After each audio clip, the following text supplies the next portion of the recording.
Hey y'all, I'm Gianna. I'm Valeria. I'm Anna. I'm Laura. And welcome back to Water Walkers. It's how you walk on water, one foot in front of the other. Never go. This is a place where we want everyone to feel welcome. Where we're going to be talking about living life to the fullest. But also talking about our struggles in life. And Jesus. And remember, with God as our anchor, faith will not waver. So, I know it's been a while, but we've all been praying about what we wanted this first episode to represent and talk about. And what came on all of our minds was love and God loving us. And I know that's a really hard concept to fully understand since we live in a chaotic world. Mm-hmm. But I kind of wanted to start our first episode, our podcast, as the foundation being God loves us. Yeah. I love So that. does anything come to your all's minds when we talk about love and God? I feel like for me, the first thing that comes to my mind is just how God, no matter what we do, God will always come and find us, and He's always reaching out towards us, no matter how much we sin or any circumstance that we are in. Even though we may feel shame, God is always coming after us and wanting to find us.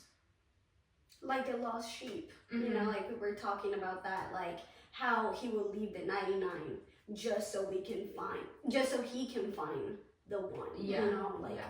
the one that's lost, basically. So Yeah. I wanted to make a sheep noise right there, but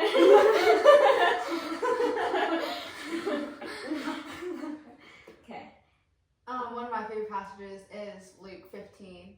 I think verses 11 through 30 something. 32. Yeah. And it's the prodigal son, and it's he begs his dad for the inheritance, and his dad's not dead yet, and so his dad's well, I'm gonna give it to you early, but don't waste it on worldly stuff. And he does that. He leaves, and he just goes waste his life, and then he's in jail, and he's well, my dad's servants eat better than I do.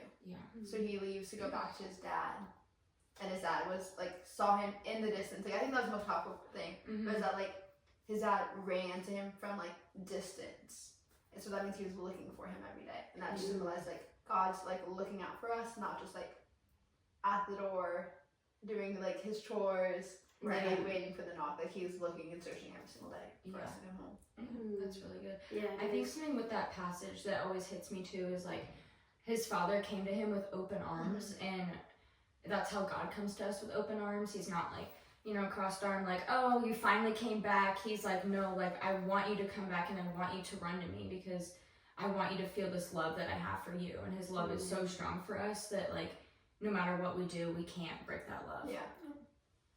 And I know that we talked about in Romans, everything. We read Romans 1 through 9 so far, and we've talked about several times we are adopted through Him. Mm-hmm. Yeah. And I think that's so powerful that He loves us enough to adopt us all into His family. Yeah. True. Something that stuck out to me was for example, in my walk with God, it has been hard, but at the same time I know that he's got it. For me, I felt ashamed because I would do things that were not right, that in the eyes of God wouldn't seem holy or pure, and I remember just being ashamed and not wanting to go to the Father, straight to the source, but rather I would hide, in a sense of I wouldn't tell anything. Kind of when you hide things from your parents and later on they find out, or they knew, they knew that you did something wrong, but you weren't honest with them. So I feel that's how I was with God until He showed me that He was there for me. Until He showed me hey, you don't need to hide. You don't need to be ashamed of what you did. I will love you regardless. Yeah. I will love you regardless of what you did.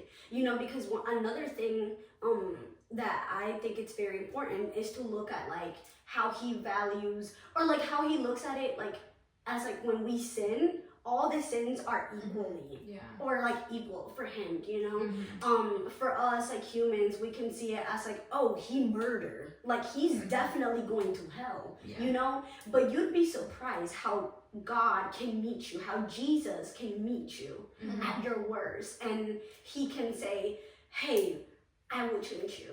Or, hey, like, I got you. Mhm. You know, let me pick you up. Because Yeah. I know you hit rock bottom, so let me pick you up. Yeah. You know, and he saves those people. He is close to the brokenhearted and crushed in spirit. Yeah. So we always have to remind ourselves that, like, at the end of the day, we will be loved.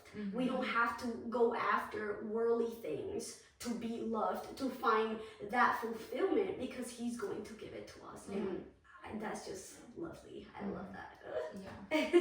I think one of the most powerful sermons I've heard was Ted Bundy gave his life to Christ. And Yeah. if he truly gave his life to Christ, then he's in heaven with everyone else right now. Mhm. And then one day we'll meet him, which is insane to me. Yeah. And that's my Roman Empire, y'all. Like, I always get caught up in like, wait, Ted Bundy could be my neighbor. Like, Yeah. like, just give me a few more years. Yeah. Right.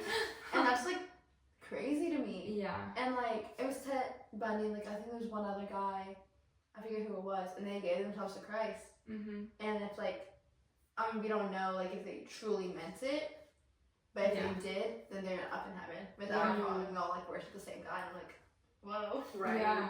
Yeah. Like, if they can go to heaven, then like we are going to heaven. Yeah. Yeah. That's really good.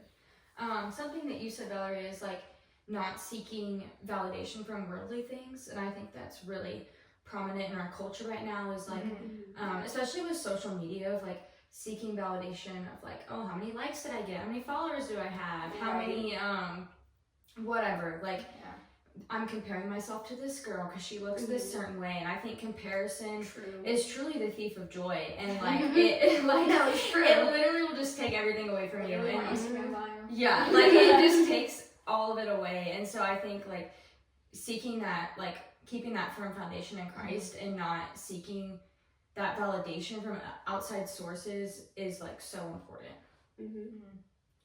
You gotta love others as well. You know, you can't love God without loving others. Yeah. So like, you know, True. can't be a Christian and then like push the kid. Oh, Yeah. Sidewalk, you know? Yeah. That's Yeah, I not. agree.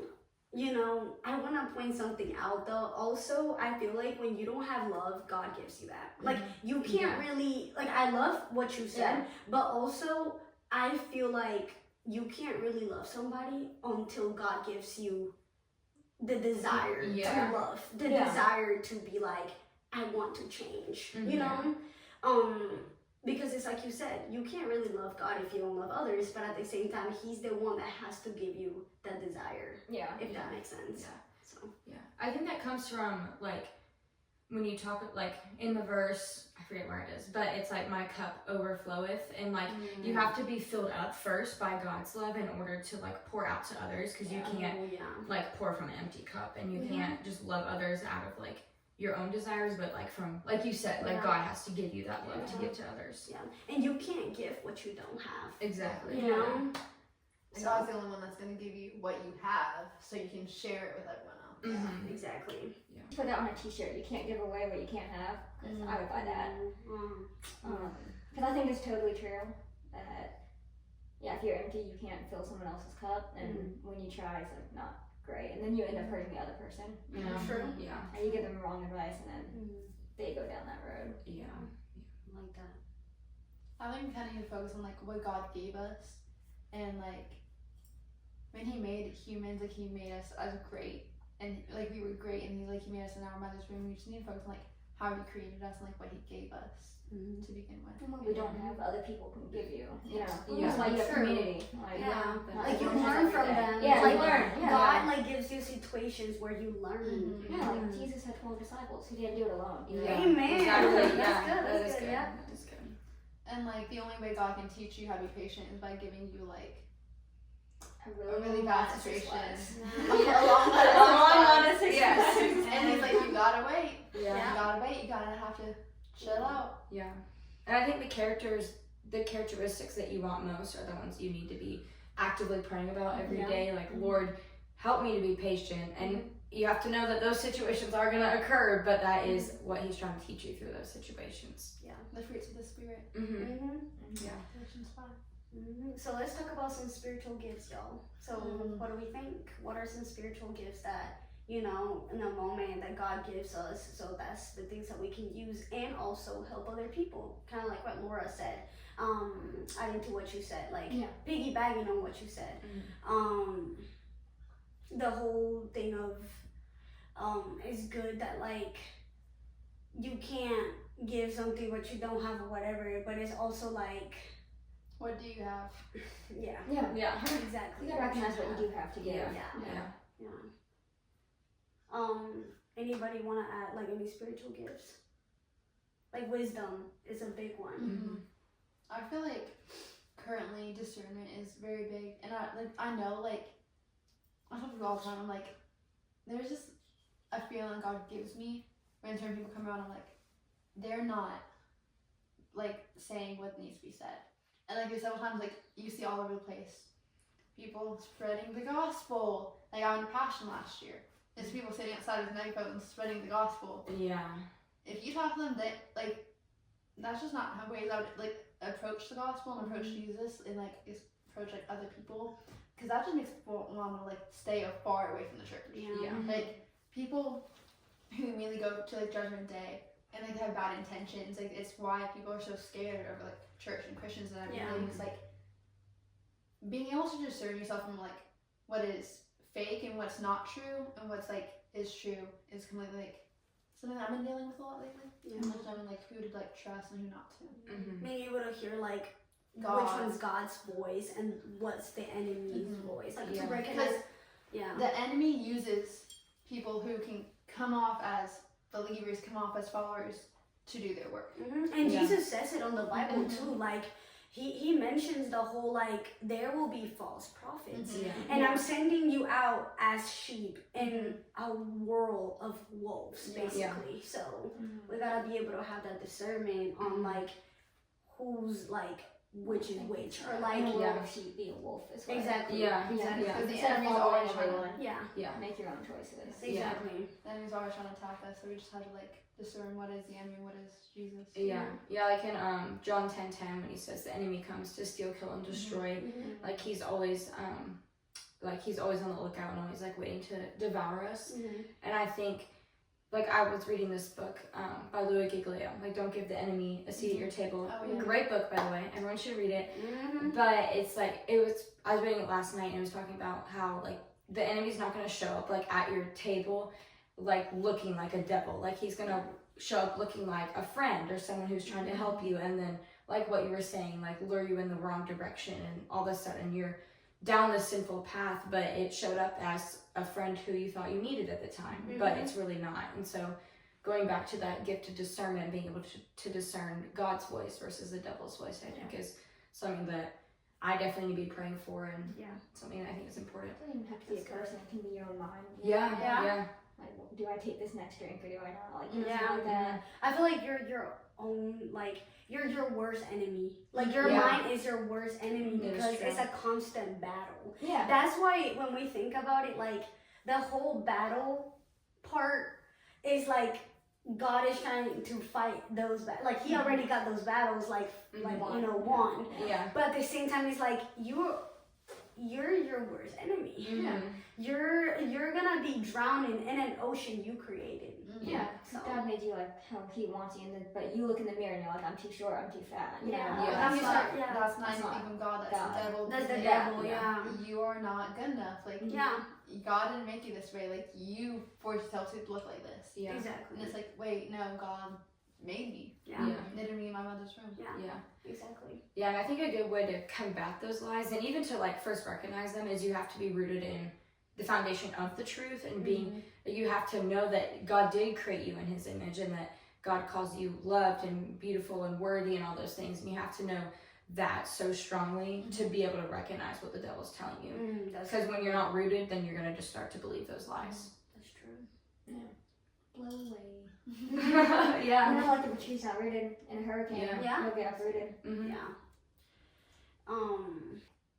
Okay, so a question that I really wanted to ask that came into my mind just now was, what is one way that God showed you that you are actually loved?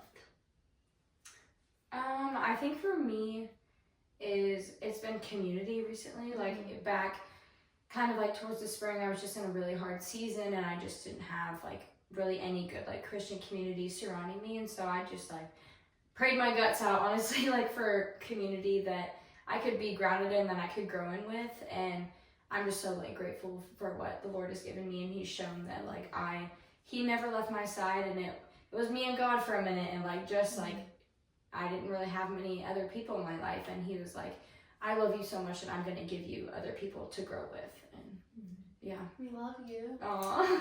Love y'all. Thank you, Raina. Mine is like very similar, like growing up with like all these TV shows, like Disney and like old TV shows on CW and everything. Like you see like these like big friend groups, and I've just never ever had like more than 2 or 3 friends. Mm-hmm. And so I'm like, God, like they have big friend groups, and like I know you don't like look at TV, but like growing up being surrounded by that, it's like, where are my friends? Yeah. Why can't I have a like platonic male like friendship? Why can't I have like a big group of friends where like we all get along and we don't like fight over boys and all that fun stuff? And then I'm like, Live in an apartment in New God, York. like, Yeah.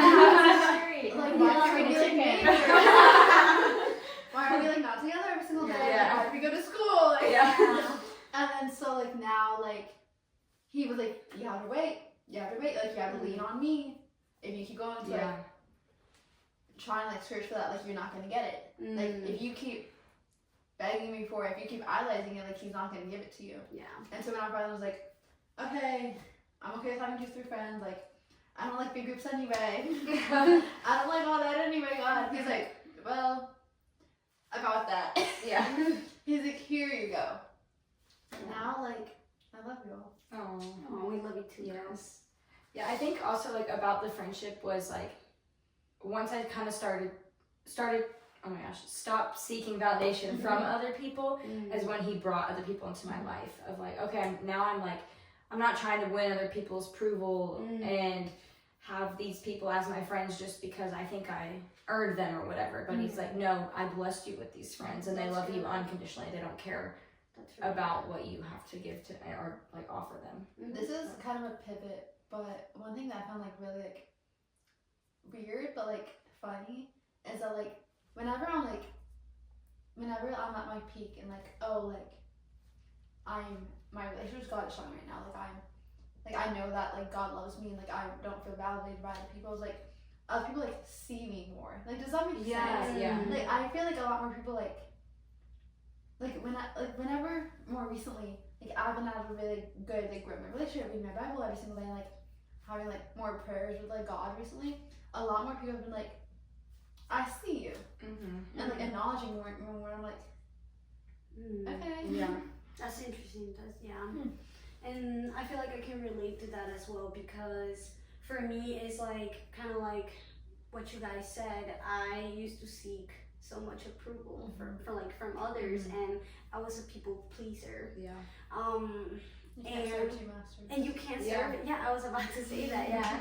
And thanks for bringing it up. Actually, I'll say like God really humbled me with that before giving me a big group of friends, because I remember I used to chase that, right? Yeah. And adding to what Gianna said, chasing something is gonna cause you to not even get it. Like for God to be like, you know what, like you're putting this above me, you're putting this idea above me, you're seeking this so bad to the point that like if I give it to you, you're not gonna praise me like that anymore. And if I give these things to you, you're not going to trust me, but rather you're going to lean on your own understanding, right? Rather than lean on Him. Yeah. And for me, it was like God was telling me, stop trying to be noticed. I'm hiding you for a reason. Stop trying to be noticed. Not right now. I'm not giving you this. I'm not giving you this group of friends yet because you're chasing it. You're trying to be noticed.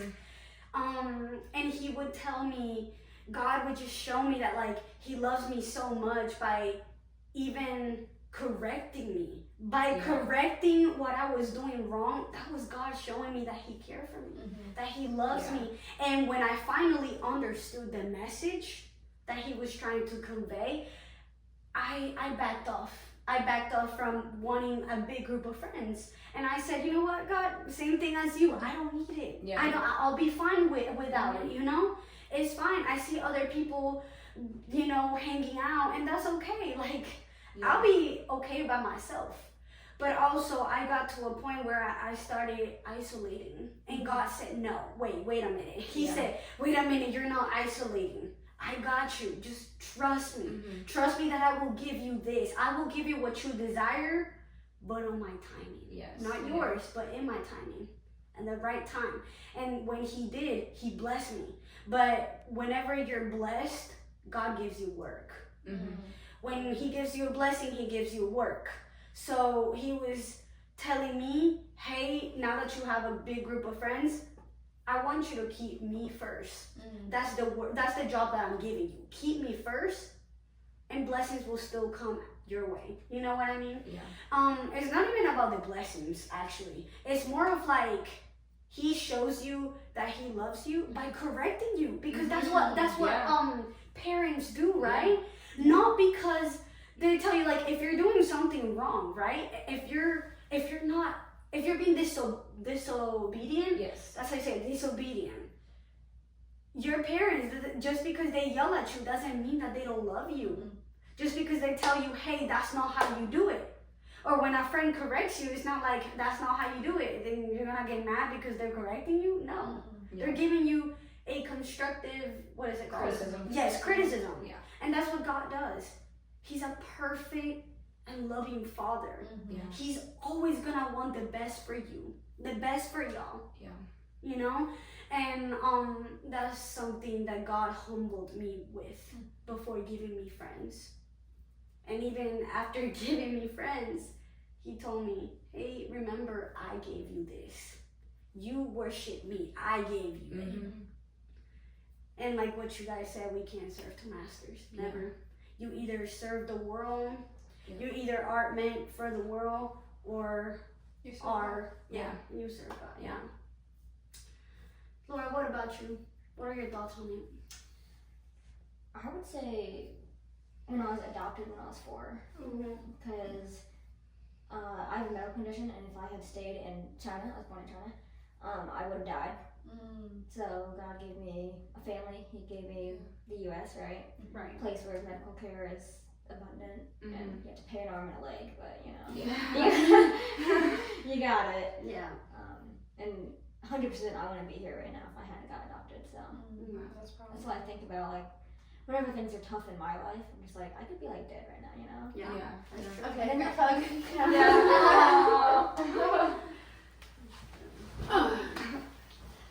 Yeah. Also, it is such a big blessing to be alive. It is. You know, It is. I think that's the Yeah. biggest blessing that God gives us, life. Yeah. Honestly. Mm-hmm. And I was telling you guys this before, but we live in second chances. We live in a world where, like, yes, sometimes we don't want to be here, but man, like, it's such a big blessing to have breath on your lungs, in your lungs, and to know that, like, God will guide you everywhere you go, you know? Yeah. And once you die, you don't get no second chances. You don't get any chances at all. Yeah. Like, you can beg God for it, but once you If die, you don't you're... live with God on earth, Yeah. if you choose to live without him, then you should Yeah. live without him for eternity. Yeah. And I think a part, like, going back to what you said of, like, God's love, like, a part of his love is allowing us to fall and allowing us to, like, suffer, because it shows us how we can do better and how we can love him more, and how we can grow and get better, because you can't grow if you're not, like, you can't grow if you're just staying stagnant your whole life. So you do have to kind of, you know, it's the valleys and the mountains and going up and down, but overall, like, a valley, but then going up and just continue going up towards him is what brings us closer to his love and helps us feel it more. Rainbows and like the prettiest sunsets don't happen unless it rains. Yeah. It's good.